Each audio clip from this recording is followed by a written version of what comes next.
Welcome friends, welcome in your YouTube channel. Shiv consultancy के YouTube channel में आप सभी दर्शकों का हार्दिक स्वागत है। क्वालिटी मैनेजमेंट सिस्टम या फिर ISO 9001 2015 के क्लॉजेस वाइज रिक्वायरमेंट्स क्या है और उसको कैसे आप इम्प्लीमेंट कर सकते हैं, उसके रिकॉर्ड्स क्या क्या होने चाहिए, क्या क्या डॉक्यूमेंट्स आपको बनाने हैं, ये सारे क्लॉज वाइज रिक्वायरमेंट्स हमने आपको तक पहुँचाए हैं। अगर वो वीडियोज़ आपने देखे नहीं होंगे तो उसके सबकी लिंक आपको डिस्क्रिप्शन बॉक्स में मिल जाएगी, आप उसको ज़रूर देखें। प्रीवियसली हमने 9.2 के बारे में डिस्कस किया था कि इंटरनल ऑडिट को कैसे कंडक्ट करना है। इंटरनल ऑडिट के बाद आपको जो रिजल्ट्स मिले हैं या फाइंडिंग्स मिले हैं उसको मैनेजमेंट के सामने प्रेजेंट करना पड़ेगा, जिसको कहा जाता है मैनेजमेंट रिव्यू मीटिंग। अब इस मैनेजमेंट रिव्यू मीटिंग को कैसे कंडक्ट करना है, इसके इनपुट और आउटपुट कैसे होते हैं और आपको कैसे प्रेजेंट करना है, इसके बारे में इस वीडियो में हम बताएंगे, तो इस वीडियो को एंड तक ज़रूर देखिएगा। क्लॉज नंबर 9.3 बताता है कि आपको क्या क्या इनपुट्स कंसिडर करने हैं। इनपुट में स्पेशली आता है कि आपके ऑर्गेनाइजेशन के पॉजिटिव इश्यूज़ और नेगेटिव इश्यूज़ क्या क्या है, आपने आइडेंटिफाई किए होंगे क्लॉज नंबर 4 में। तो जितने भी आपके इम्पोर्टेंट इश्यूज़ है उसको आपको यहाँ पे इंक्लूड करना है। इसके साथ साथ ऑब्जेक्टिव जो भी आपने आइडेंटिफाई किए थे उसके रिजल्ट्स आपको क्या मिले हैं, प्रोसेस वाइज आपने ऑब्जेक्टिव्स को डिफाइन किया होगा जो आपने 6.2 में डिस्कस किया है और उसके प्लान्स बताए हैं, तो उसके रिजल्ट्स आपको क्या मिले वो आपको यहाँ पे बताना है। कस्टमर ने आपके फीडबैक्स क्या क्या दिए हैं प्रीवियसली ईयर में, या अगर आप 6 मंथ वाइज लेते हो तो आपके 6 मंथ्स में कस्टमर के रिव्यू कैसे आए हैं। अगर कुछ वहाँ पे रिमार्क सुन के आए हैं या कुछ सजेशन बता रहे तो उसको भी आपको यहाँ पे डिस्कस करना है। और अगर आप आपके ऑब्जेक्टिव्स को अचीव नहीं कर पा रहे हैं, किसी भी वजह से कोई भी प्रोसेस में अगर प्रॉब्लम्स आ रहे हैं, तो आपका एक्शन प्लान क्या रहेगा, इसको भी आपको यहाँ पे डिस्कस करना है। इसके साथ साथ ही सप्लायर्स के भी आपको फीडबैक्स लेने हैं और एम्प्लॉयज़ के भी फीडबैक्स लेने हैं, जिसकी वजह से आप पूरे ऑर्गेनाइजेशन में कैसा इसका इम्पैक्ट आ रहा है उसका इवैल्यूएशन मैनेजमेंट के सामने प्रेजेंट कर सकते हैं। और अगर कुछ इश्यूज़ है उसको आप सॉर्ट आउट कर सकते हैं, मैनेजमेंट आपको डिसीजन दे देगा। तो ये तो हो गया इनपुट के बारे में। आउटपुट में वहाँ पे बताया कि कुछ अगर रिसोर्सेस है, किसी को मैन या फिर मशीन की या मनी की या अदर रिसोर्सेज की रिक्वायरमेंट्स है तो वो भी वहाँ पे इंक्लूड करना ज़रूरी है।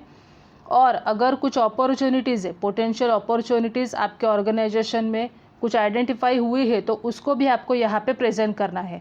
तो ये सारा करते समय आपको एक रिकॉर्ड बनाना पड़ेगा। अगर आप स्लाइड देख रहे होगे तो वहाँ पे मैंने एक फॉर्मेट शेयर किया है कि जिसमें अगर आपका ये पहला मीटिंग है तो फिर प्रीवियसली कुछ पॉइंट्स ओपन है तो उसके बारे में डिस्कशन नहीं होगा। लेकिन अगर ये आपका सेकेंड मीटिंग है या उसके आगे की मीटिंग है तो प्रीवियस आपने जो भी मैनेजमेंट के सामने प्रेजेंट किया था उसमें से जो भी ओपन पॉइंट्स है उसको पहले आपको डिस्कस करना है। और उसका अगर स्टेटस जो भी है, क्लोज है, ओपन है, तो वो स्टेटस भी आपको यहाँ पे डिफाइन करना है और इवन प्रेजेंट करके मैनेजमेंट का जो भी है उस पर डिसीजन लेना है। इसके साथ साथ ही इनपुट जितने भी आपके हैं उसके अगेंस्ट मैनेजमेंट के डिसीजन आपको लेने हैं, जैसे कि कुछ इश्यूज़ है या फिर आपके ओपन पॉइंट्स है, ऑडिट में अगर आपके यहाँ पे एनसी मिला है या कुछ ऑब्जर्वेशंस है जो मैनेजमेंट के डिसीजन के लिए आप लोग वेट कर रहे हैं, तो वैसे पॉइंट्स आप यहाँ पे डिस्कस कर सकते हैं। इसके साथ साथ ही रिस्क, अगर आपके यहाँ पे जितने रिस्क आपने आइडेंटिफाई किए हैं उसमें कुछ हो सकता है कि हाई रिस्क है, सीवियर रिस्क है, जो मैनेजमेंट के सामने प्रेजेंट होना बहुत ही ज़रूरी है, तो आप यहाँ पे उसको इंक्लूड करें और उसके ऊपर कुछ सॉल्यूशन है वो मैनेजमेंट से आप ले सकते हैं। अगर कुछ लीगल कंसर्न है या फिर आपके जितने भी इंटरेस्टेड पार्टीज़ हैं उनके कुछ कंसर्न है तो उसको भी आपको यहाँ पे डिस्कस करना है। कस्टमर की जब भी बात करते हैं तो अगर कस्टमर की कुछ कंप्लेंट्स है उसको आपको यहाँ पे डिस्कस करना है। कुछ नॉन कन्फर्मिटी आई है, अगर कुछ प्रोडक्ट आपके रिटर्न आए हैं या रिवर्क ज़्यादा हो रहे हैं और उस पर आपको मैनेजमेंट का सोल्यूशन चाहिए तो उसको भी आपको मैनेजमेंट रिव्यू में इंक्लूड करना पड़ेगा।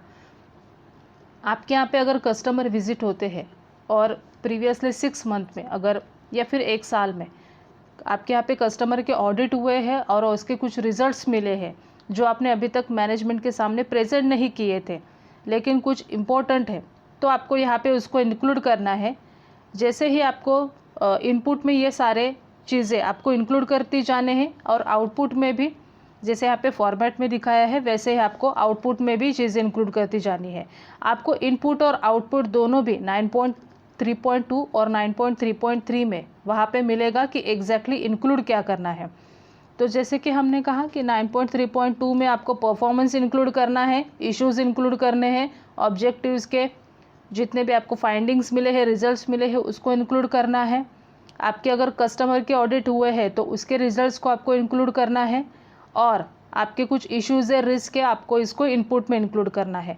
आउटपुट में रिसोर्सेज की रिक्वायरमेंट आएगी, अगर कुछ अपॉर्चुनिटीज़ फॉर इम्प्रूवमेंट्स है उसको आपको इंक्लूड करना है, और इवन अगर आपको लगता है कि क्वालिटी मैनेजमेंट सिस्टम में कुछ आपको चेंजेस करवाने हैं जिसकी वजह से चेंजेस है तो वो सारा आपको आउटपुट में प्रेजेंट करना है। तो ऐसा रहता है ये मैनेजमेंट रिव्यू मीटिंग, जिसको आपको फ्रीक्वेंटली करना है। अगर आपके इंटरनल ऑडिट के 2 साइकिल आपने डिसाइड किए हैं तो आपको मैनेजमेंट रिव्यू मीटिंग भी 2 साइकिल में कंडक्ट करवानी है। अगर आपका इंटरनल ऑडिट आपका साल में 1 बार होता है या फिर किसी किसी जगह पे साल में 3 बार भी होता है तो आपको फ्रीक्वेंसी डिसाइड करके रखनी है कि मैनेजमेंट रिव्यू मीटिंग आपका कैसे होगा, क्या फ्रीक्वेंसी रहेगी, उसको आपको आपके प्रोसीजर में, इवन आपके मैनुअल में भी आपको डिसाइड करके रखना पड़ेगा। तो ऐसा था ये मैनेजमेंट रिव्यू मीटिंग का वीडियो। अगर ये वीडियो आपको पसंद आया होगा तो इसको लाइक और शेयर करना ना भूलें।